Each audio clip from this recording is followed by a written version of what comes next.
Assalamualaikum warahmatullahi wabarakatuh. Perkenalkan, nama saya Rehan Sapri Ramadan, kelas 11 IPS 3. Saya akan menjelaskan tentang mitigasi bencana. Pengertian, jenis dan manajemen bencana. Secara geologis, Indonesia terletak pada pertemuan tiga lempeng utama dunia, yaitu yang pertama lempeng Indo-Australia, yang kedua lempeng Eurasia, dan yang ketiga lempeng Pasifik. Yang pertama, bencana alam. Peristiwa akibat faktor geologis, pergerakan lempeng bumi, dan ekstra benda luar angkasa. Yang kedua, bencana non-alam. Peristiwa akibat dari wabah penyakit, gagal teknologi, epidemi, dan gagal modernisasi.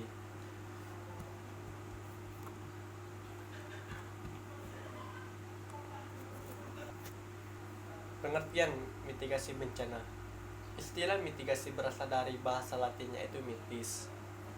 Singkatnya, mitigasi dilakukan untuk menjinakkan sesuatu di mana dalam kemasan ini berarti bencana.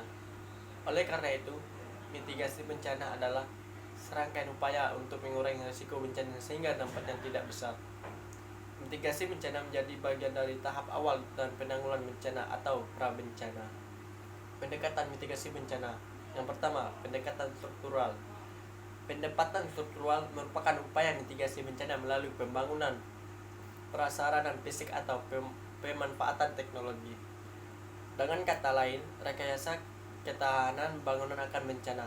Contohnya adalah adanya alat pendeteksi aktivitas gunung.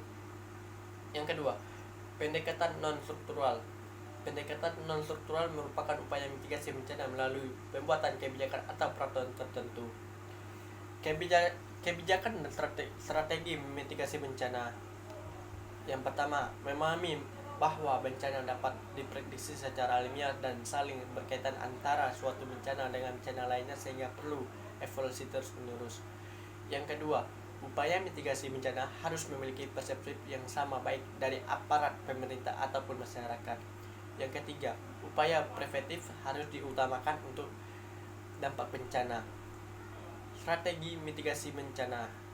Adapun strategi agar upaya mitigasi bencana dapat terkoordinir dengan baik adalah sebagai berikut. Yang pertama, pemetaan. Pemetaan jadi hal terpenting dalam mitigasi bencana, khususnya bagi wilayah yang rawan bencana. Hal ini dikarenakan sebagai acuan dalam membentuk keputusan antisipasi kejadian bencana. Yang kedua, pemantauan. Hasil pemetaan tingkat kerawanan bencana akan setiap daerah sangat membantu dalam pemantauan dari segi prediksi yang terjadi bencana. Yang ketiga, penyebaran informasi. Penyebaran informasi dapat dilakukan ke media cetak ataupun elektronik. Yang keempat, sosialisasi. Beberapa masyarakat mungkin ada yang tidak dapat mengakses informasi mengenai bencana. Yang kelima, peringatan dini.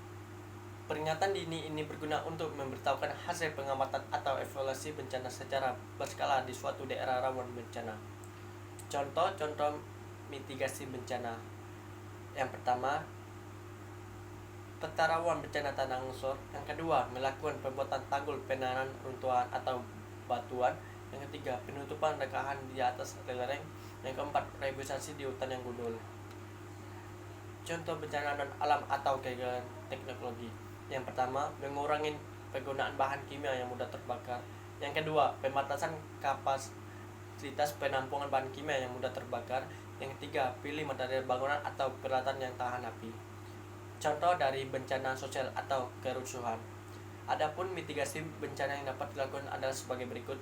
Yang pertama, hindarin kumpulan kelompok yang sedang demo. Yang kedua, segera hubungin pihak berwajib apabila kerusuhan. Yang ketiga, meningkatkan rasa saling menghargai atau aparat keamanan.